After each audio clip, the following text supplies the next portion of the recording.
दिन है 9 नवंबर 2019। हिंदुस्तानी supreme court ने तारीख के सबसे पुराने यानी बाबरी मस्जिद के हक़ मिल्कियत का फैसला सुना दिया। उम्मीद के मुताबिक ही चीफ जस्टिस रंजन गोगोई की क़ियादत में 5 रुकनी आईनी बेंच ने दलाइल के बजाय अकीदे को ऊपर रखकर मुतनाज़ा ज़मीन हिंदू देवता राम लल्ला के सुपुर्द करके वहां पर एक मंदिर बनाने के लिए रास्ता साफ कर दिया। तकरीबन 1000 सफ़हात पर मुश्तमिल अदालती फैसले को पढ़ते हुए ये महसूस हो रहा था कि जैसे कश्मीर के नौजवान अफजल गुरु को दी गई सजाए मौत के फरमान को पढ़ रहे हों। इस फैसले में भी कोर्ट ने दलाइल की धज्जियां बिखेर दी थीं, हता कि ये भी बताया कि गुरु के दहशतगर्दों के साथ रवाबित और जैश मोहम्मद के साथ उसके ताल्लुकात साबित ही नहीं कर पाई। जब लग रहा था कि शायद कोर्ट अपने ही दलाइल की रोशनी में गुरु को बरी कर देगी, फैसले का आखिरी पैराग्राफ पढ़ते हुए जज ने कहा कि इज्तिमाई ज़मीर को मुतमईन करने के लिए मुल्जिम गुरु को सजाए मौत दी जाती है।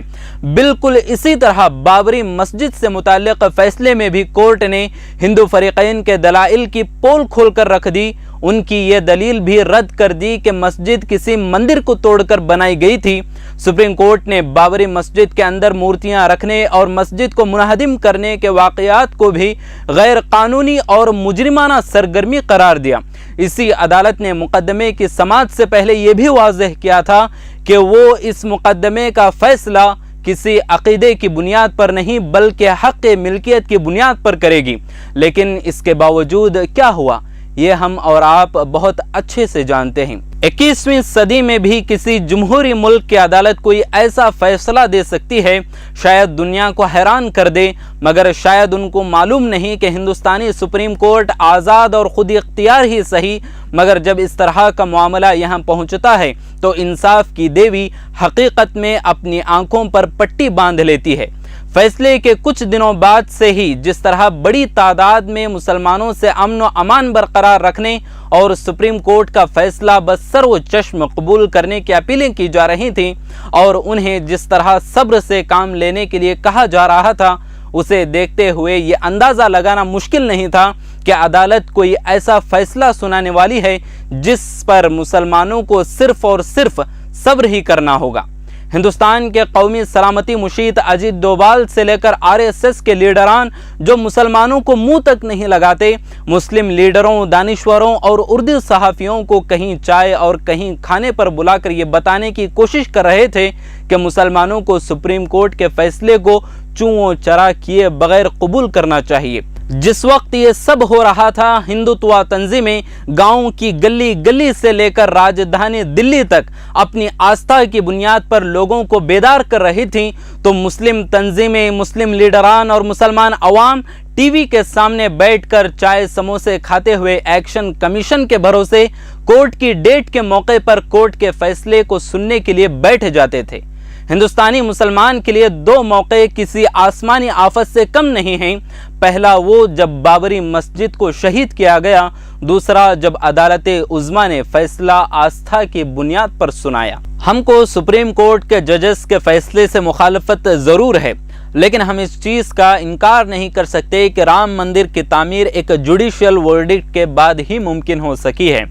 लेकिन बाबरी मस्जिद का 1949 में डेसिक्रेशन और ना ही 1992 में डेमोलेशन किसी लीगल प्रोसेस से हुआ था। इसमें कोई दो राय नहीं कि अगर दिसंबर 1949 में जब बीच रात राम लला की मूर्ति मस्जिद के गुंबदों के नीचे चोरी छुपे रखी गई थी तो रेस्पॉन्सिबिलिटी बहुत हद तक सावरकर की थी। गरचे कि वो वहां पर जिस्मानी तौर पर मौजूद नहीं था, लेकिन उसकी सोच वहां जरूर काम कर रही थी और इसके साथ साथ बाबरी मस्जिद को शहीद करने के पीछे उस वक्त के बीजेपी के तमाम टॉप लीडर्स भी शामिल थे। इसके बावजूद हिंदू महासभा के कारकुनों पर 1949 में कोई क्रिमिनल वायलेशन का केस दर्ज नहीं किया गया, लेकिन 6 दिसंबर 1992 में बाबरी मस्जिद को शहीद करने और फिरका वाराना तशद्दुद भड़काने पर कई संघ परिवार के लोगों पर केस दर्ज किया गया। लेकिन आखिरकार दिसंबर 2020 में सीबीआई की एक मखसूस अदालत ने सभी 32 मुजरिमों को क्लीन चिट देकर उन्हें रिहा कर दिया। इसमें साबिक deputy prime minister LK. Advani, साबिक होम मिनिस्टर मुरली मनोहर जोशी, उमा भारती और उत्तर प्रदेश के साबिक चीफ मिनिस्टर कल्याण सिंह भी शामिल थे।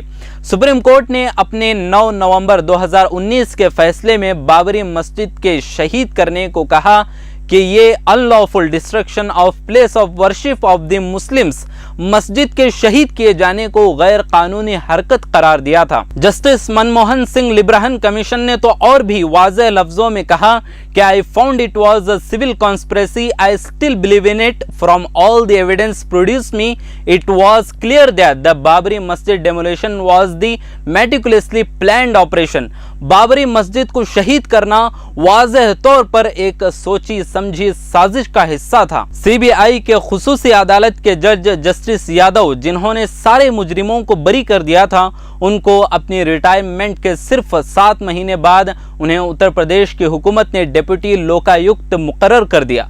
बाबरी मस्जिद से जुड़े फैसले सुनाने वाले ये दूसरे जज थे जिन्हें ओहदा मिला। उनसे पहले चीफ जस्टिस गोगोई थे, जिन्हें राज्यसभा में नॉमिनेट किया गया, वो भी पेंडेमिक के बीच में, जब लोग हॉस्पिटल में एक बेड और ऑक्सीजन के लिए दर दर भटक रहे थे। तो क्या इन जजों को मिलने वाले पोस्ट और बाबरी मस्जिद से जुड़े फैसले सुनाने के बीच कोई ताल्लुक था? जरा आप ही सोचिए।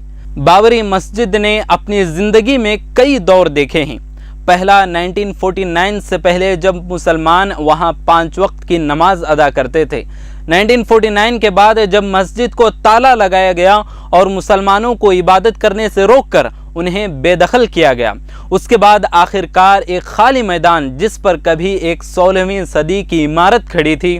दिसंबर 2023 के बाद वक्त ये भी आएगा कि जहां बाबरी मस्जिद कायम थी, लगभग 1000 स्क्वायर फीट की जगह पर एक मंदिर जगह ले चुकी होगी।